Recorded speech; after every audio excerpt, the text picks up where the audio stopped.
comenzar con una pequeña porción de un tráiler de una película que probablemente nadie aquí ha visto. Me sorprendería si alguien me dice que la vio. Es una película bastante vieja. Es una película, o antigua debería decir, una película en los renglones podemos decir cristiana. Y creo que fue en 2015, algo así, 2014. Fue una película muy interesante. Le voy a mostrar 30 segundos de un pequeño tráiler y hablamos de ella por un momento. I made a decision yesterday to give my whole life, my family and my farm to Jesus. Something's changed in my heart. And I've seen some miracles. When God's creation's broken, He's more than able to fix it. We're gonna plant potatoes! Plant the potatoes now, they're gonna die, and that's it. How do I do this, Lord? La película se llama Fe como las papas, Faith Like Potatoes, Fe como las papas. Es una película cristiana basada en la vida real de un hombre escocés que decide mudarse para buscar una mejor vida a Sudáfrica. Cuando va a Sudáfrica, en este lugar, pues encuentra racismo, encuentra discriminación y entre tantas cosas que tiene que sufrir para adaptarse familiarmente, también se encuentra en un momento de escasez, en un momento donde no había lluvia, donde había una grande sequía. Así que tiene que batallar con todas estas cosas, pero de repente la historia cuenta, y es una historia verídica, se conoce al Señor Jesús, le entrega su vida al Señor. Y desde ese día que le entrega su vida al Señor, su actitud ante la vida cambia. Y ahora comienza a tener fe, comienza a tener expectativa de las cosas que van a ocurrir. Y en medio de la crisis que existía, donde no había lluvia, donde no había cosecha, él decide sembrar papas. Y decide sembrar papas, y sembrar papas es bien interesante, porque a diferencia de cualquier otra cosecha que usted siembre, cuando usted siembra papa, usted no tendrá ninguna evidencia de que algo está pasando, porque las papas crecen hacia abajo. Entonces es un acto de fe en medio de una crisis, el tú sembrar papas y esperar a ver si algo va a ocurrir. Por lo menos las otras cosechas que uno puede tener, de repente sale una hojita y sale la espiga, dice la Biblia, y por lo menos tú tienes esperanza, la cosecha viene. Pero las papas tú las siembras y tienes que esperar y creer a Dios. Y por supuesto no le daño a la historia en usted saber que el milagro ocurre. Siembran las papas y en un tiempo de escasez, donde no había mucha lluvia, donde no había nada, de repente cuando van a buscar la cosecha, habían suficiente papa para cambiar su situación y la situación del pueblo. Fe como las papas. Fe para saber que aunque yo no vea nada afuera, algo está pasando. Fe para creer que soy capaz de sembrar, capaz de plantar, capaz de yo hacer un acto de fe, aunque no vea absolutamente nada. Esa es la fe que tú y yo tenemos que demostrar en nuestra vida, donde a pesar de que no veamos nada a nuestro alrededor, donde las condiciones sean adversas, tú y yo tengamos la capacidad de atrevernos a plantar, de atrevernos a sembrar, de hacer las cosas que tenemos que hacer, aunque no haya evidencia natural de que algo va a ocurrir, de que algo va a suceder, pero tenemos la expectativa de que así va a pasar. Si hoy alguien te pregunta, ¿qué aprendiste en el servicio de hoy? Tú le vas a decir, fe como las papas. Tú le vas a decir, estoy en las papas. Fe como las papas. Simplemente voy a atreverme a sembrar, voy a atreverme a tomar decisiones que aunque no vea evidencia nada afuera, voy a creerle a Dios en medio de todas las circunstancias difíciles. Y de eso yo quiero hablarte en el día de hoy, porque cuando nosotros miramos el día de Pentecostés, tenemos que saber que el Pentecostés no fue tan solo un momento de evangelización, no fue tan solo un momento del derramamiento del Espíritu Santo en la vida de un grupo de hombres y de mujeres para empoderarlos y para transformar sus vidas espiritualmente hablando, sino que la misma palabra del Señor nos dice, cuando Pedro predicó y dijo, esto que está pasando aquí fue lo que profetizó Joel, el profeta Joel. Joel había profetizado antes de que se derramara el Espíritu Santo. Él dijo en el verso 25, y voy a restaurar los años que comió la oruga, el saltón, el revoltón y la langosta, mi gran ejército que envié contra vosotros. Comeréis hasta saciaros y alabaréis el nombre de Jehová vuestro Dios, el cual hizo maravillas con vosotros, y nunca jamás será mi pueblo avergonzado. Y conoceréis que en medio de Israel estoy yo, y que yo soy Jehová vuestro Dios, y no hay otro, y mi pueblo nunca jamás será avergonzado. Y después dice, y derramaré de mi espíritu sobre toda carne. Así que antes del derramamiento del Espíritu Santo se supone que ocurriera una restauración financiera, una restauración, un cambio económico social. Dios promete, ¿sabes qué? la promesa del Espíritu Santo no incluye únicamente hablar en lengua, no incluye empoderarte y llenarte de plenitud en el mundo espiritual, sino también es un tiempo de una nueva temporada donde yo voy a restaurar todas las cosas. Y aunque no haya evidencia afuera, tú tienes que saber que hay algo que está pasando. Seriamente, cuando esta semana te pregunten cómo tú estás, tú vas a decir: yo estoy en las papas. Algo está pasando aunque no lo veo, y voy a creerle a Dios que la obra va a ser completa en el nombre poderoso de Jesús. Y de eso vamos a hablar en los próximos minutos. Si le vale el aplauso, dáselo fuerte al Señor. Sí. En los días pasados hemos estado estudiando el tema promesa cumplida. ¿Por qué promesa cumplida? Entre el día del domingo de resurrección al domingo de Pentecostés sucedieron 50 días, un periodo muy especial. Y estamos mirando cómo el día de Pentecostés el Espíritu Santo se derrama sobre toda criatura que estaba en aquel aposento alto, sellando el cumplimiento de la promesa de Dios, demostrando que lo que Dios había prometido se iba a cumplir y se había cumplido en esa ocasión. Entonces estamos mirando lo que ocurre en ese periodo, algunas lecciones que podemos nosotros entender de las cosas que ocurrieron y sucedieron entre el día de resurrección y el día de Pentecostés. Estamos viendo, ya hemos visto 3 cosas importantes. Lo primero, vimos lo que es el poder de la espera y cómo aprender a esperar. De las cosas que el Señor le dijo a sus discípulos en este tiempo fue: tienen que esperar. Era una instrucción bien contraria a lo que les había dicho en el pasado. Antes estaban todo el tiempo en movimiento, todo el tiempo en acción. Hagan esto, muévanse aquí, vayan allá. Y de repente ahora el Señor le dice: tienen que esperar. Y hablamos de la tortura de esperar, aprender a esperar y lo que todo eso significa. Lo segundo que hablamos es que siempre miramos el lugar del aposento alto, lo miramos únicamente a través del momento del derramamiento del Espíritu Santo. Y la gente, cuando habla de aposento alto, a ese es el único momento que se refieren. Pero el aposento alto fue un lugar de reunión donde el Señor Jesús tuvo otras reuniones con sus discípulos. En el aposento alto fue que Judas se demostró que iba a ser el traidor. En el aposento alto es que vemos que Pedro no va a negar. En el aposento alto es donde Jesús le lava los pies a los discípulos. Y pasan un montón de otras cosas. Y entonces es en ese lugar del aposento alto donde un día el Espíritu Santo se derrama. Y te explicaba yo que mucha gente quiere ir al aposento alto para el derramamiento del Espíritu Santo, pero antes hay que visitar el aposento alto de vez en cuando. Y el aposento alto es un lugar donde hay tensión, donde hay conflicto, donde se me confronta. Y hasta que no haya tensión y conflicto en nuestras vidas y salgan aquella gente que tiene que salir y los cambios comiencen a ocurrir, no podemos esperar que un día el Espíritu Santo se derrame. La semana pasada la pastora habló acerca de lo interesante cómo es que la Biblia describe a las mujeres que estaban en este lugar. Y el hecho de que la Biblia nombre algunas de las mujeres que estaban allí y que las incluya dentro de los 120 que recibieron al Espíritu Santo es algo muy significativo. Porque demuestra que aquellas personas que habían sido marginadas, ahora dentro de la nueva obra del Espíritu Santo, tenían la misma oportunidad. Es interesante una frase que la pastora usó la semana pasada, que yo la voy a usar nuevamente en los próximos días probablemente, y es que el Espíritu Santo es un igualador. El Espíritu Santo rompió barreras entre judíos, entre gentiles, entre hombre y entre mujer. Él no discriminó por el lenguaje, todo lo contrario.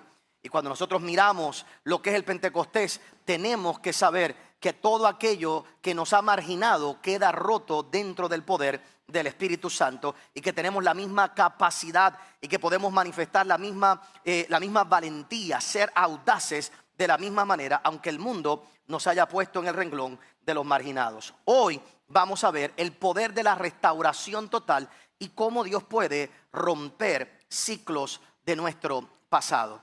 De eso es lo que vamos a hablar en los próximos minutos. Ahora, para llevarte a esto en particular, por un momento déjame contarte algunas cosas importantes dentro de lo que era el calendario del pueblo de Israel. Porque el domingo de resurrección y lo que es el domingo de Pentecostés no ocurre en cualquier día del año aleatorio. Dios escogió unas fechas en específico que tenían un significado en particular. Yo hoy no te voy a entrar en la profundidad de las fiestas judías, pero por lo menos te voy a dar lo básico para que puedas tener la idea en general. Cuando nosotros miramos, el pueblo de Israel celebraba diferentes fiestas a través del año. Y habían 3 momentos muy particulares que eran muy especiales. Estaba el momento de la Pascua, el momento donde se sacrificaba un cordero, se sentaban a la mesa, es lo que nosotros le llamamos hoy la Santa Cena.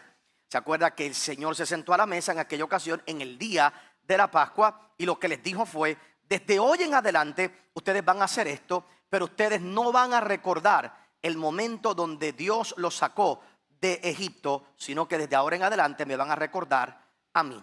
Porque ellos se sentaban a comer la cena de la Pascua para recordar: Dios un día nos libertó de Egipto. Después de ahí se celebraba, 3 días después, se celebraba el tiempo de las primicias. Ese fue el domingo de resurrección, era el día de las primicias. ¿Qué se hacía el día de las primicias? El día de las primicias la gente llegaba al templo y le daba al sacerdote una ofrenda de unos productos de agricultura. Usted puede buscar después en su casa cuáles eran en particular, porque eran unos en particular. Entonces se daban esta ofrenda y el sacerdote cogía aquella ofrenda y la mecía delante de Dios. Comenzaba a mecerla en un acto de consagrarlas y comenzaba a mecerlas así hacia el cielo, hacia el aire, para entregarle a Dios lo que eran las primicias. La primicia era algo que era agradecimiento por lo que Dios nos ha dado, pero también era un acto de alegría porque era consagrar a Dios lo que todavía no veo, pero sé que viene. Así que le doy a Dios lo primero porque le agradezco lo que me ha dado, pero no tan solo es un acto de que si esto es lo que me dio hoy, lo que viene es más grande, lo que viene es mejor. Después, desde ese día, se comenzaba entonces lo que se comenzaba a contar en el calendario para llegar a la próxima fiesta, que se llamaba la fiesta de las semanas, o en hebreo Shabbat, donde se celebraba ese momento donde ahora se entraba en una nueva temporada y se traía otra ofrenda. En esta ocasión, la ofrenda que se traía eran de 2 panes con levadura. Entre otras cosas, te llamo la atención a esa en particular: 2 panes con levadura. ¿Se acuerda que en la Pascua los panes eran sin levadura? Pero en esta otra fiesta eran los panes con levadura. Y se presentaban delante de Dios, traían una ofrenda y marcaban una nueva temporada, porque desde esa fecha en particular en adelante ellos comenzaban a sembrar otras cosas y tenían la expectativa de tener una grande cosecha. Eso era de forma general, se la estoy explicando. Cuando nosotros miramos a Jesús, es interesante porque Él escoge estas fechas cruciales: la Pascua para tomar la cena, la Pascua para ser sacrificado, resucita el día de las primicias. Yo quiero que ustedes sepan que de la misma forma que el sacerdote le mostraba a Dios la primicia de lo que iba a venir, Jesús caminó por 40 días mostrándose y diciéndole a todo el mundo: yo soy el primero de muchos de los que vienen. Por eso es que Pablo dice que Él es las primicias, Él es el primero que resucitó. Él se mostró al mundo y se le mostró al Padre. Dijo: ¿sabes qué? Yo soy el primero de todos los que algún día van a resucitar. Yo soy el primero de todos los que algún día se van a levantar. Jesús, dice la Biblia, que Él es las primicias de todo lo que iba a ocurrir. Luego llega el Espíritu Santo, el día de Pentecostés, donde se cierra el ciclo, se cierra esa temporada de esa primera parte, pero ahora comienza una nueva temporada. Y por eso es que el Espíritu Santo, dice la Biblia en el Nuevo Testamento, que dice que el Espíritu Santo son las arras, las primicias de lo que viene en el futuro. Así que tenemos que ver el futuro con expectativa para el mañana de todas las cosas que Dios va a hacer. No era algo aleatorio, era algo que fue escogido específicamente para utilizar lo que el pueblo judío celebraba, lo que había en sus corazones, lo que había dentro de ellos, pero al mismo tiempo ver el plan profético de Dios cumplido de manera magistral y también hacernos tener esa misma sensación, esa misma emoción, esa misma expectativa que el pueblo de Dios tenía cuando celebraban esas fiestas. Que nosotros como iglesia en el día de hoy tengamos el mismo sentir de lo que se celebraba en esos momentos. Por eso también cuando miramos en el libro de Joel, y no te lo voy a leer completo simplemente por cuestión de tiempo, pero nos damos cuenta que Joel, antes de hablar del derramamiento del Espíritu Santo, él profetiza cómo el pueblo completo iba a cambiar. Porque yo quiero que tú entiendas, hermano, que el día de Pentecostés, donde el Espíritu Santo descendió sobre la iglesia, aquellos grupos que estaban en aquel lugar, no era para hacerlos sentir bien, no era simplemente para que hablaran en lenguas, era para que cambiaran el mundo, era para que todas las cosas se restauraran. Y Joel, cuando profetizó, Joel comenzó a profetizar, sabes que viene un tiempo de arrepentimiento, viene un tiempo de cambio, viene un tiempo donde voy a restaurar las relaciones, viene un tiempo donde voy a transformar todas las cosas, y el derramamiento del Espíritu Santo será la señal de que ese tiempo ha llegado. Si usted lee después con calma en el libro de Joel capítulo 2, desde el verso 18 en adelante, si usted lo lee, se va a dar cuenta de la transición que hace el Señor. Habla acerca de cómo la iglesia pide perdón, cómo pedimos perdón divino, y Dios comienza a restaurarnos. Luego de ahí Dios comienza a bendecir a su pueblo en cosas materiales. Dios le dice al pueblo de Israel: te voy a dar pan, te voy a dar vino, te voy a dar aceite, te voy a dar la lluvia temprana y te voy a dar la lluvia tardía. No tan solo eso, Dios le dice: ¿sabes qué? Voy a derramar de mi espíritu, pero también voy a restaurar todo lo que habías perdido, todos los años que perdiste, todo lo que se comió la oruga, el saltón y el revoltón, te lo voy a devolver. Voy a hacer un cambio total en tu vida. Ponte a pensar en el día de hoy. No tan solo eso, le dice Dios: ¿sabes qué? Te voy a devolver satisfacción y alabanza. Porque en Joel capítulo 2 verso 26 dice: comeréis hasta saciaros y alabaréis el nombre del Señor. Yo lo que quiero es que tú entiendas que la experiencia de ser creyente, de ser cristiano, la experiencia del Espíritu Santo va más allá de simplemente tener un buen rato en la iglesia. Tu fe tiene que ser que Dios, al cambiar su relación contigo, toda tu vida puede cambiar desde el interior al exterior. Tienes derecho a prosperar, tienes derecho a la restauración, tienes derecho a todos los cambios en tu vida, y tú debes salir de aquí creyendo que viene una nueva temporada para ti, que nada ni nadie lo debe detener, y que tienes que tener esa expectativa para el futuro. Por alguna razón u otra en nuestra vida y en nuestra iglesia no lo pensamos de esa forma. Solo hablamos del poder del Espíritu Santo única y exclusivamente para evangelizar, única y exclusivamente para tener un tiempo de plenitud en nuestros corazones y por lo menos estar tranquilo y tener una relación con Él. Pero toda promesa de Dios iba conectada con un cambio integral en todas las áreas. Es interesante porque esta gente iba y daba las ofrendas, diferente a la actitud como la damos en el día de hoy. Hoy te dicen todo el tiempo: da sin esperar nada a cambio. Pero esta gente llevaba las ofrendas esperando que viniera una buena cosecha el año que viene. Esta gente llevaba la ofrenda y decía: algo bueno Dios va a hacer. Tengo que creer que Dios va a enviar su lluvia a su tiempo y que Dios va a enviar su lluvia en su momento. Y esta gente iba a la iglesia, iba al templo a dar las ofrendas con expectativa de las cosas que iban a llegar. Y una vez más me remito a las primeras cosas que te hablé hace un momento atrás. Tú y yo tenemos que tener de vez en cuando fe como las papas. Tenemos que saber en el día de hoy que aunque yo no vea nada afuera, algo dentro de mí, que es el Espíritu Santo, me dice que la temporada vieja terminó y que tiene que venir una nueva temporada para nuestra vida, que Dios lo ha garantizado, y la garantía que tengo es que estoy lleno del Espíritu Santo y Él ha prometido una restauración total. Ese es el contexto de lo que era el día de las primicias y el día de Pentecostés. Y así ahí es que tú y yo tenemos que dirigirnos en el día de hoy. Nos vamos a ir ahí en los próximos minutos. Cuando hablamos de las primicias, literalmente hablamos de una ofrenda. Esta gente traía el resultado de su trabajo y lo presentaban delante de Dios. Le daban a Dios lo primero. Y antes de moverme a algo para administrar a tu corazón, las primicias hablan de tres cosas en particular. Cuando hablamos de darle a Dios lo primero en nuestra vida, en todo el sentido de la palabra, de nuestro tiempo, nuestro talento, las finanzas que traemos al Señor, hablamos de tres cosas. Cada vez que yo le doy a Dios lo mejor, digo: Dios es el dueño de todo. Dios es el dueño de todo. Esta mañana, yo no sé si tú lo hiciste, pero la pregunta es: ¿le dedicaste tu mañana, tu día al Señor? Dicen que la persona más orgullosa en la vida es la que no ora en las mañanas. Porque una persona que no ora en la mañana está diciendo: puedo pasar todo un día sin que Dios esté conmigo. Si tú sales de tu casa así, a lo loco, y no te encomendaste a Dios, tú estás diciendo: yo puedo pasar este día sin que Dios esté conmigo. Qué mala manera de comenzar el día. Lo primero que tú debes hacer en la mañana es levantarte, darle gracias a Dios, porque si Él no te hubiera levantado, tú no te hubieras despertado.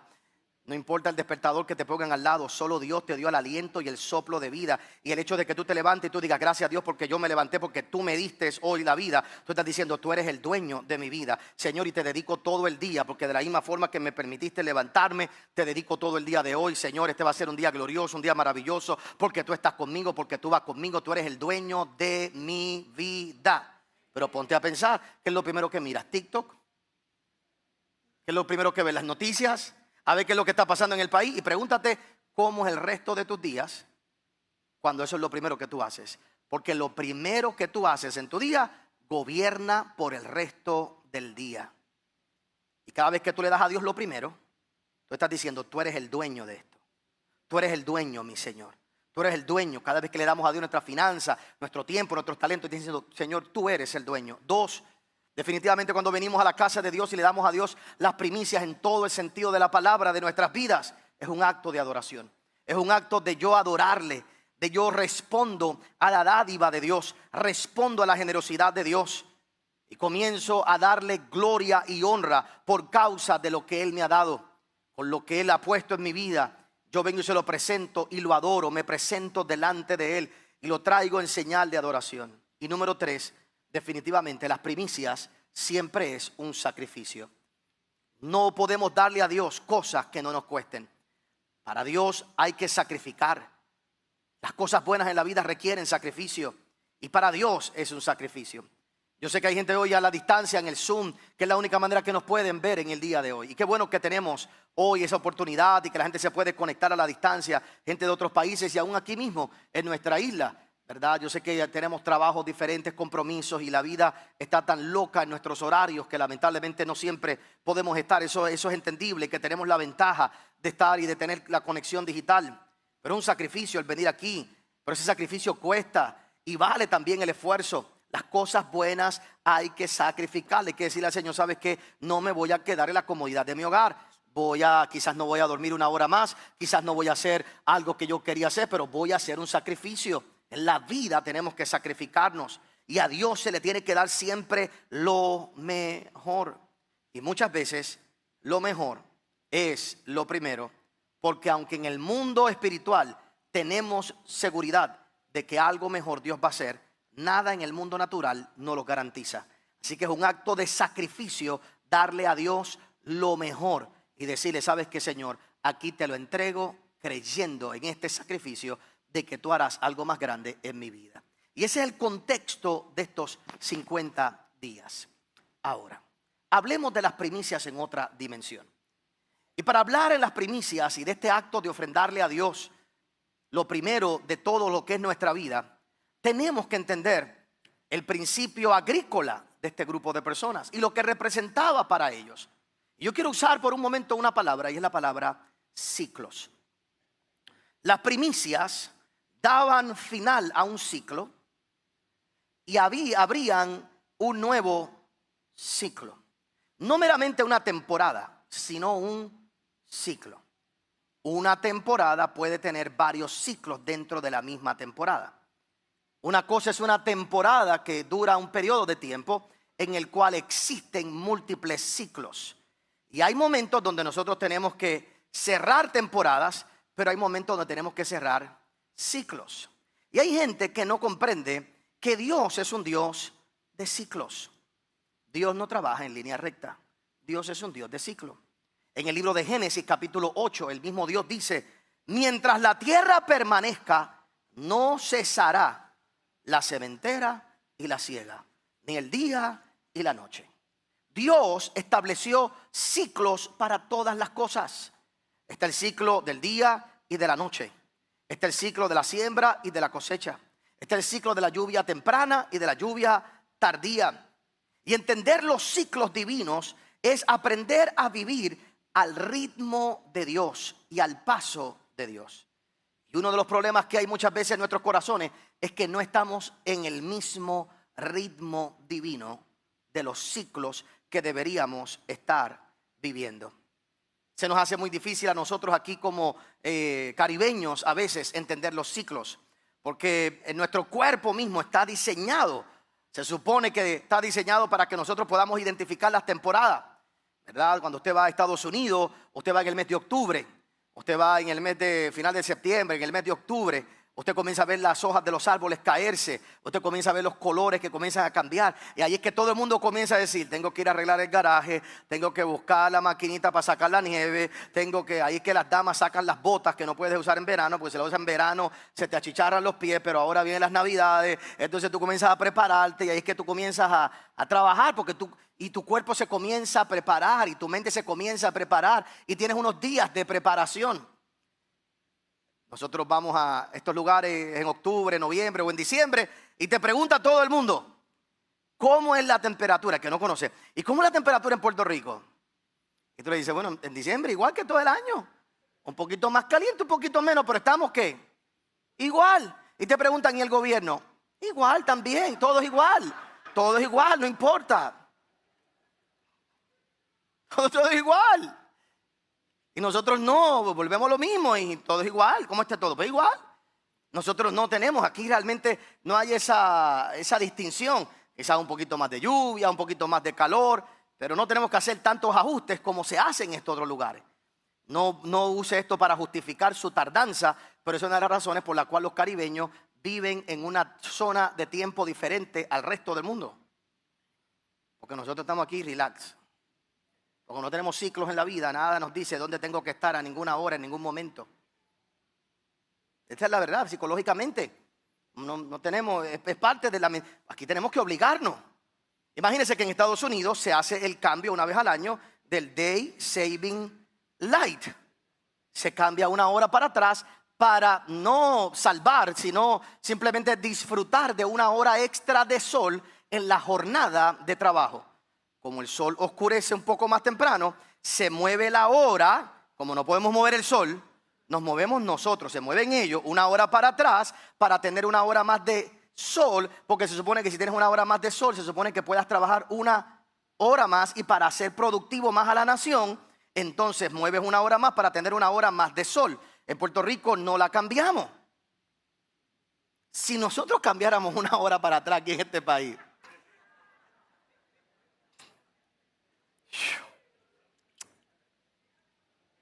una hora más de sueño un día, después el año que viene tenemos que coger 2 horas para atrás, después 3 horas para atrás, sería complicado. Es una hora y se hace con ese propósito, simplemente para mantener el ¿qué? El ciclo. ¿Cuál es el problema? El problema muchas veces es que en nuestra vida hay ciclos en los que permanecemos más tiempo del que deberíamos permanecer por el pecado y por nuestros errores. Y parecemos un disco rayado. Y parece ser que nunca nos movemos hacia adelante. Y las temporadas y las épocas y los ciclos que Dios intencionó que solo duraran por un tiempo, por un momento establecido, de repente se alargan esos periodos, se extienden esos periodos. Y comenzamos a vivir en ciclos emocionales por cosas que no se han resuelto en nuestros corazones. Cosas que simplemente comenzamos a trabajar en nuestro interior constantemente. Cosas que vivimos en lo visible, lo vivimos afuera. Podemos ver nuestras acciones, nuestras decisiones, vemos nuestros resultados, pero por dentro estamos en una batalla crucial por causa de esos ciclos en los que hemos entrado, donde damos vuelta y damos vuelta y damos vuelta. Y las temporadas cambiaron, las épocas cambiaron y nosotros seguimos en el mismo ciclo, en el mismo ciclo, en el mismo ciclo, en el mismo lugar. En el mismo ciclo de la baja autoestima, en el mismo ciclo de la escasez, en el mismo ciclo del rencor, en el mismo ciclo de simplemente vivir una vida desajustada. Y lo repetimos una y otra vez. Y los batallamos dentro de nosotros, los batallamos en la vida interna. Y algo parece ser que no nos permite salir de ese lugar. Y es interesante cuando nosotros miramos la palabra del Señor. La Biblia dice en el libro de Eclesiastés que todo tiene su tiempo. Hay tiempo para destruir. Seguro que sí que hay tiempo para tú acabar con cosas. Pero hay tiempo para construir. El problema de gente es que el ciclo de destrucción lo mantienen toda la vida. Hay tiempo para entristecerte. Hay momentos en que hay que llorar. El problema de muchas personas es que el ciclo del llanto lo viven por el resto de su vida. Hace un tiempo atrás conocí a una persona que vino a pedirme un favor. Estábamos hablando y... ¿verdad? Con esto digo una conversación amena en un sentido y simplemente lo pongo como ejemplo. Y recuerdo que esta persona comienza a pedirme un favor y comienza a hablarme, pero de momento él comienza como que a imponerse. Me está pidiendo un favor y de momento comienza como que, usted sabe, y yo soy tranquilo, yo menos en pelota dura, pero lo demás, ¿verdad? Para aclararlo. ¿Verdad? Uno, está bien, yo me muevo y yo soy del... Sí, tranquilo estoy. Ella lleva media hora la cosa y ahí, pero y ahí, y me está pidiendo un favor. Entonces en una yo la miré, respiré y hice así como hago.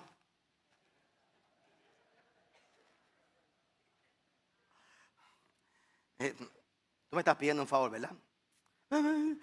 ¿Y tú sabes quién soy yo? O sea, tú entiendes a quién tú le estás hablando. O tú estás desubicado. Pero no se lo dije de mala manera, simplemente para poner las cosas y terminó la conversación, terminé haciéndole favor. Pero fue una conversación difícil, ¿verdad? De esa conversación incómoda. Recuerdo 2 meses después, 2, 3 meses después, me encuentro con alguien que me dice, mira, tal persona me dijo, y sí, hice aquello y demás, y hablamos. Y esa persona me cuenta la historia de esa persona que vino aquel día. Cuando me cuenta parte de la historia, y ahora yo sé por todo lo que esa persona ha pasado, me doy cuenta por qué su actitud en la reunión, que ese es su modo de vivir por causa de todo lo que ha tenido que sobrevivir. ¿Me explico? Y yo he aprendido a no juzgar a la gente porque tú no sabes todo lo que han vivido, todo lo que han tenido que hacer para sobrevivir. Yo quisiera tener una reunión con esa persona y la voy a procurar en algún momento dado para decirle que ella entienda algo. Ese ciclo en su vida terminó. Y que no tiene que tratar al resto del mundo de la manera en que se ha comportado, porque aquello ya pasó. No te juzgo por lo que viviste y sé que tuviste que adoptar eso por ese tiempo, pero hay ciclos que terminaron y alguien te lo tiene que decir, que hay una nueva temporada para tu vida, porque sabrá Dios cuántas cosas esa persona que sé que está luchando en su interior ha desperdiciado y ha perdido, porque en las nuevas temporadas no puede tener la misma reacción que los ciclos pasados donde tuvo que sobrevivir. Y es muy triste en la vida de la gente que tienen esa experiencia, donde se mantienen atados al pasado, atados al ayer, atados dentro de esa lucha interna, dentro de esa lucha en el interior. Y yo quiero que tú entiendas algo interesante, y es que la palabra del Señor, cada vez que nosotros miramos la Biblia, especialmente en el Antiguo Testamento, nos vamos a dar cuenta de un detalle, y es que el Señor enumera los años en que el pueblo de Israel estuvo esclavo y nos cuenta claramente los ciclos del pueblo de Israel. Muchas veces usted mira la Biblia y se aburre y usted no entiende por qué te explica esas cosas y por qué da esos números y por qué explica, por ejemplo, en Jueces que hubo 15 años así y 20 años después y 15 años así, y te da exactamente de tal año a tal año, de tal fecha a tal fecha, y tú te preguntas, pero ¿para qué tanta fecha? Yo lo que quiero es saber la historia, cómo termina. Es bien interesante por qué razón Dios te tiene que decir que estuvieron 430 años esclavos, y por qué Dios te tiene que decir los saqué para que caminaran 40 días en el desierto, y por su error terminaron como 40 años esclavos, pero de allí también los saqué. Después más adelante Dios nos dice, estuvieron tantos años en Babilonia, pero de allí los saqué. Pastor, ¿qué usted quiere decir con eso? Yo lo que quiero es que usted entienda que Dios a través de toda la Biblia ha mostrado algo. Él es el único poderoso para sacarte de cualquier ciclo en el que tú has estado atado por mucho tiempo. No importa por cuántos años tú has vivido en ese ciclo, es el poder de Dios quien te puede sacar. Pastor, pero es que llevo 430 años en Egipto. Dios te puede sacar. Llevo 40 años en el desierto por un error que cometí. Dios te puede sacar. Pastor, pero llevo 70 años en Babilonia porque cometí un error. Dios te puede sacar. No hay Babilonia, no hay Egipto, no hay tiempo que pueda con el Dios Todopoderoso que te puede sacar en el día de hoy de un ciclo de tu pasado y moverte a algo nuevo. A través de toda la Biblia Dios está demostrando una y otra vez, cuando Él nos habla en el libro de Jueces, cómo el pueblo se levantaba y cómo el pueblo caía, y cómo el pueblo se levantaba y cómo el pueblo caía. Dios volvía y decía, ¿sabes qué? Aquí estoy, vuelvo y te levanto, vuelvo y te levanto. No importa cómo cayeron, vuelvo y te levanto. Y en el día de hoy Dios te trajo aquí para que tú entiendas que esta temporada es el cierre de ciclos para tener nuevos ciclos en nuestras vidas. El Espíritu Santo no se derramó sobre ti solo para hacerte sentir bien, sino para poner una marca y decirte, el ciclo pasado se terminó, hay algo nuevo que viene. No traigas a esta nueva temporada en tu vida las cosas que viviste en la temporada pasada y en el ciclo pasado. Y hoy es el día de tener fe y de comenzar a entender en el día de hoy que no necesitas evidencia para tú comenzar a creer que esto puede ocurrir, que esto puede suceder. supuesto, romper los ciclos viejos duele muchas veces, porque hay cosas que tenemos que dejar, cosas que tenemos que abandonar, rutinas que tenemos que dejar a un lado. Pero el Espíritu Santo está ahí para llevarnos a esa dimensión. Y los nuevos ciclos de Dios nunca comienzan con abundancia, siempre comienzan con entrega. Entrego el pasado, me quedo con las manos vacías porque entregué lo que conocía, pero me abro a lo nuevo que viene. Me abro a las cosas nuevas que vienen. Hay cosas que no han podido pasar simplemente porque tú no has podido soltar en tu interior. Cosas que tú tienes que abandonar y que decir y que dejar a un lado. Ayer fui a una funeraria. Y digo esto porque la persona lo dijo en público. Estaba el lugar lleno. Como siempre, di la oportunidad si había alguien que quisiera hablar, algún familiar, y se paró una persona de la familia. Usted notaba su furia, su coraje, no con la persona que había fallecido. Y las únicas palabras que decía en un momento dado era: yo no sé perdonar, yo no sé perdonar, yo no sé perdonar. Y decía: invito a toda la familia que nos amemos, que nos querramos, pero yo no sé perdonar. Y decía a esa persona: yo sé que lo que estoy diciendo, estoy pidiendo algo que yo no sé hacer, y yo no sé perdonar, yo no sé perdonar. Toda la familia estaba llorando. Esta persona literalmente se desahogó allí, salió por la puerta, se fue del lugar. Yo no sé perdonar. Y qué triste que no se pueda cerrar un ciclo. El joven que ayer entregamos allí, un joven de esta iglesia, que rompió con los ciclos y los patrones de fracaso. El lugar de donde ese joven salió, cuando el día que se convirtió, le entregó su vida al Señor, tenía 0 posibilidades para salir de allí. Cuando hablaba anoche allí en el lugar, recordaba 2 Timoteo cuando Pablo dice: he peleado la buena batalla, he acabado mi carrera. Y ese joven no vivió mucho tiempo, pero peleó toda su vida, luchó toda su vida. Llegó aquí a la iglesia, se convirtió, salió de 0, salió de la nada, se hizo contable, prosperó, progresó, alegre, servidor. Sus mejores años.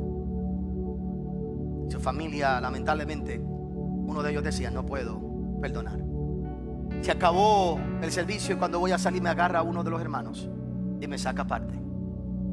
En una esquina llorando me dice: yo quiero entregarle mi vida a Jesús. Yo quiero darle mi vida a Cristo. Yo quiero que mi vida cambie. Pastor, ore por mí. Que yo quiero que tú entiendas con esto, es que te sirve moverte a las nuevas temporadas de Dios para tu vida, repitiendo los mismos ciclos, los mismos patrones de pensamiento, las mismas viejas ideas. Por eso es que tenemos que entender el principio de las primicias. Si algo te ayuda a romper los ciclos es entender el principio de las primicias. Y estoy hablando aquí de las primicias hoy, no únicamente en el aspecto de las ofrendas, que definitivamente darle a Dios lo primero de nuestra vida, de nuestro salario, de nuestro esfuerzo, de la recompensa que recibimos. Es una de las cosas que la palabra de Dios nos dice que pongamos y que hagamos definitivamente. Yo quiero que tú veas esto amplio en tu corazón y veas en tu mente algunas decisiones que tú y yo tenemos que tomar en el día de hoy. Número 1, tú quieres romper ciclos en tu vida, tienes que reorganizar tus prioridades. Tus prioridades no pueden estar basadas en lo que el mundo dice que debe ser primero. Es en lo que Dios dice que es primero. Según el mundo, tu familia es primero. Tu familia no es primero. Dios es primero. Si Dios es primero en tu vida, si Dios es primero en tu hogar, entonces tu familia va a estar bien. Entonces tú puedes poner a tu familia, entonces tú puedes poner a tu trabajo, tú puedes poner todas las cosas en orden en tu corazón. El que debe dominar y el que debe reinar es el Dios Todopoderoso. Dios siempre tiene que ser el primero. Tiene que ser el primero en tu vida, tiene que ser el primero en tu mañana, tiene que ser el primero en tu día, tiene que ser el primero en todo lo que tú haces. Primero. Tiene que ser tu prioridad. Y hoy cuando tú salgas de aquí, si tú quieres romper ciclos en tu vida, tienes que entender el principio de los primeros frutos. Reorganiza tus prioridades. Pon tus prioridades en orden. Pon tus prioridades en todas las cosas. En el área económica, en el área financiera, en el área personal, en el área de tu salud. Tienes que poner prioridades de forma correcta, en el lugar correcto, en el sitio correcto. Y dile a Dios que te las dirija. Número 2, tienes que saber que el principio de las primicias, darle a Dios lo primero, significa fe para el futuro. Significa que tengo esperanza de que algo va a ocurrir, porque Dios es fiel. Que mi fe está plasmada y determinada por el Dios Todopoderoso en el quien yo he creído. Así que cuando tú salgas de aquí en adelante hoy, sal de aquí con fe, creyendo en un nuevo futuro para ti, creyendo en un nuevo futuro para todo lo que viene. Cuando se daban las primicias no era un acto de agradecimiento únicamente, era un acto de creer. Sabes que algo más grande viene para mí. Número 3, tú quieres romper ciclos en tu vida. Las primicias significa santificar algo. Santificar algo quiere decir separar algo con un propósito especial. Cuando alguien es santo, tú y yo somos santos porque Él nos ha hecho santos. Quiere decir que Él nos ha separado con un propósito en particular. Si tú quieres romper ciclos en tu vida, tú tienes que poner cosas y lugares y horarios que sean santificados, sagrados, que tú no vas a negociar con nadie, porque esto es para eso. Punto, se acabó. No hay otra cosa. Hay gente que trata de mezclar, ¿verdad? Los famosos multitasking, hacer 10 cosas al mismo sitio. Eso no funciona. No funciona. Y los momentos son los momentos. Diciendo esto en el primer culto, usted si viene a la iglesia apaga el teléfono y suena el mío. Nunca ha sonado mi teléfono. Siempre está en vibración, no sé por qué sonó. Bueno, sonó porque está conectado con el iPad. Hay momentos que nadie debe interrumpir, que nada debe interrumpir. Tú llegaste a la casa del Señor, apaga el teléfono por un momento. Utilizas el teléfono para tomar nota, lo entiendo. Apaga las notificaciones, que no entre ninguna notificación. Porque vamos a ser honestos, nadie tiene la capacidad de no ver una notificación y tú no tocar ahí el botón, ir a mirar qué fue lo que pasó, que se te quedó ahí en la cabeza. Este momento, o sea, no puedes dedicarle a Dios 90 minutos, una hora. No puedes dedicarle a Dios y decir, este tiempo es para esto en particular. Como te decía en estos días, si te vas a sentar a cenar, siéntate a cenar y apaga el teléfono. Que sea un momento, esa hora que tú vas a gastar ahí, que vas a gastar tiempo, que vas a gastar dinero. Ese es un momento, ya se acabó. Esto es para esto, para aquí, separa tu tiempo para tu salud. Y ese tiempo es sagrado. Y que la gente dice, hay gente que me ha dicho a mí, pero usted prefiere hacer ejercicio que hacer otras cosas, me dijo alguien ese tiempo. Bueno, es que ese tiempo es sagrado, ese tiempo no es tuyo, ese es mío. ¿Por qué tú me quieres manejar mi agenda? Y yo lo hago cuando a mí me da la gana, cuando puedo. Y pero que los pastores te dicen que me importa, ese es mi tiempo. No vayas tú. Punto.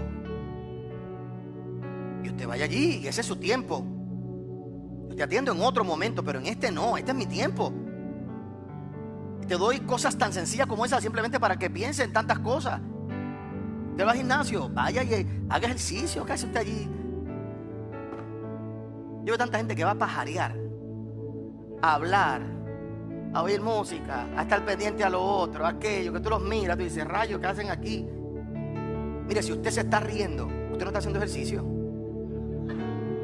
Déjese cuento. No hay tal, usted no puede estar haciendo veces.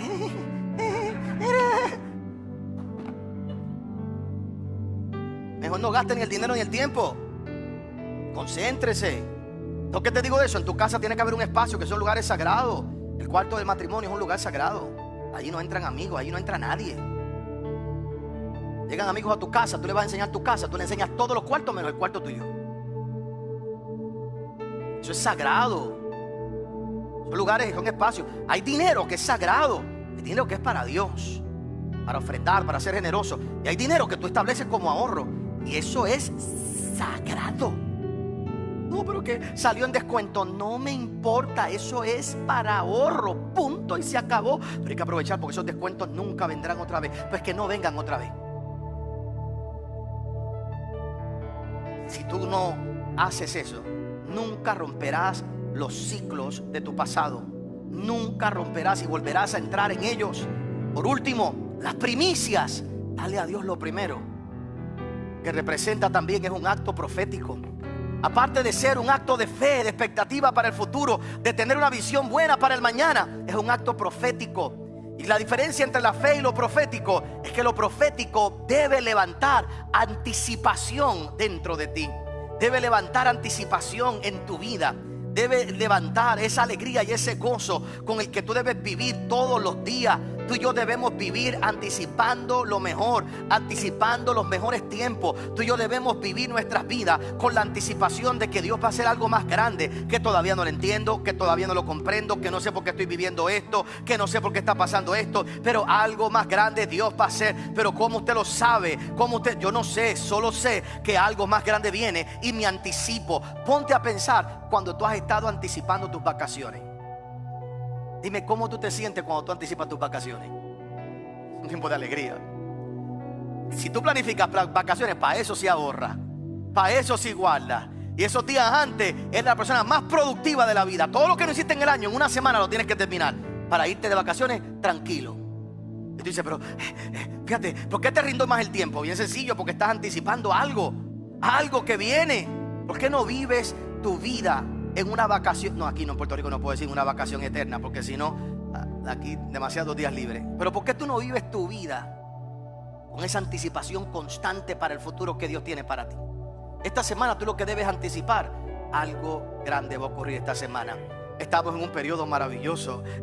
Algo Dios va a hacer. Yo no sé qué Dios va a hacer, pero algo Dios va a hacer. Algo va a pasar. Y este próximo año alguna puerta se va a abrir. Algo nuevo va a ocurrir. Algo nuevo va a suceder. Y yo le pido a Dios en el día de hoy que hoy tú salgas de aquí rompiendo con todos los viejos ciclos de tu pasado y que entres en las nuevas temporadas con los nuevos ciclos que Dios tiene para ti, en el nombre poderoso de Jesús. Dale un aplauso al Señor en esta hora y ponte de pie ahí donde tú estás.